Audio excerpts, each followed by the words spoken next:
Hi there and welcome to Studio SN. My name is Sara Naumann and today we're stenciling and foiling with Eclectica.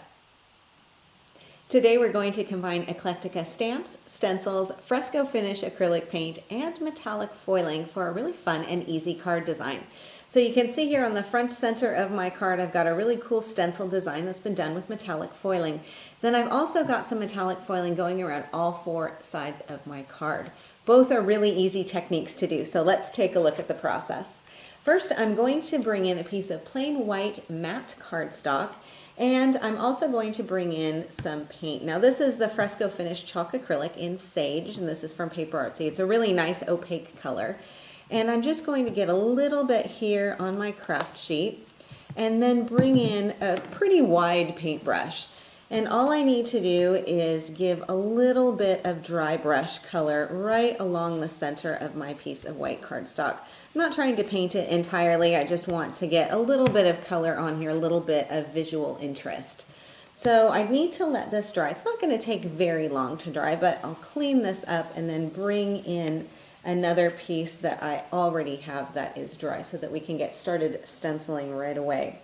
Now with my stencil and my foil, I want to show you those products too.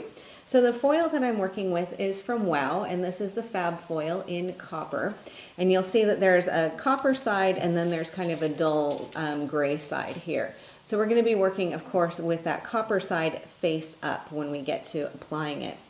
The stencil that's going to give us our shape is also from PaperArtsy, and this is the PS090 design. And I'm going to be using this area here. There are a couple of other patterns on here too, which also look really nice when they're foiled. I'm going to pop this down. You'll notice that I've added some washi tape along the sides here, and that's because I really want to make sure that this is tacked down really securely, because I'm going to be putting some glue through the stencil onto my background, and I just want to make sure that things aren't sliding around or seeping underneath the stencil.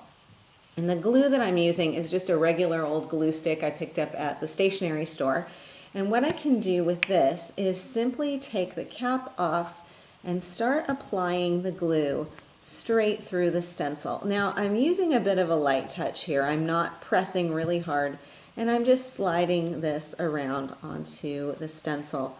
And then what I'm going to do is go back with my finger and really make sure that I've moved that glue stick while it's still wet into all of the little areas of my stencil. And so again, I'm holding this down pretty securely so that it doesn't slide all over the place. And if you need to add a little bit more, if you found that you didn't get quite as much in there as you thought, you can do that too. Again, use a light touch with the glue application as well as your blending too, because you don't want to slide things around.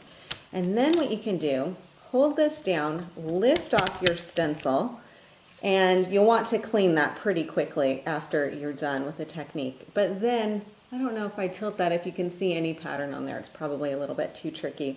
But then what you'll do is take your foil.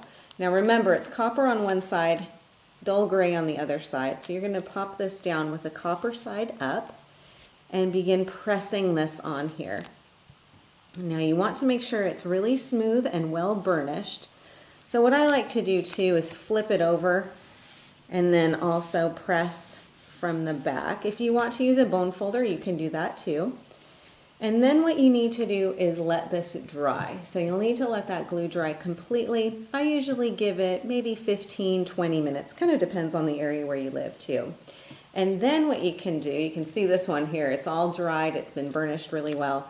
Then what you can do is simply pull off the foil and you have a really cool design on here.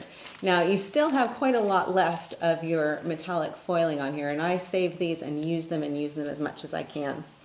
So this is how you can create your background effect. Now on the front of my card you can see here I've just mounted it up onto some different pieces of cardstock before putting my sentiment on here. But I also want to share with you how to do the outside edge. So what I've got here is just a little scrap of cardstock that I had laying on my desk. And I want to show you this process and how I use all of my leftover bits of that foiling. So I'll just take my glue stick and edge along here, kind of the way you would edge around with an ink pad. And then I'll just simply place this down, again, working with the colored side up, and burnish this as usual. And what I'll do is like patch things all the way around the outside edge. This one has been on here for a while, so when I pull this off, you can see that I have my foiled edging on here, which looks really cool. Okay, I'm going to bring back in my card. Once again, we can take another look at how this is all put together. So once again, I've edged around the outside of this piece, mounted it up onto some cream and some craft cardstock. Now the background here has been spattered with some more of that sage, beautiful sage fresco finish paint.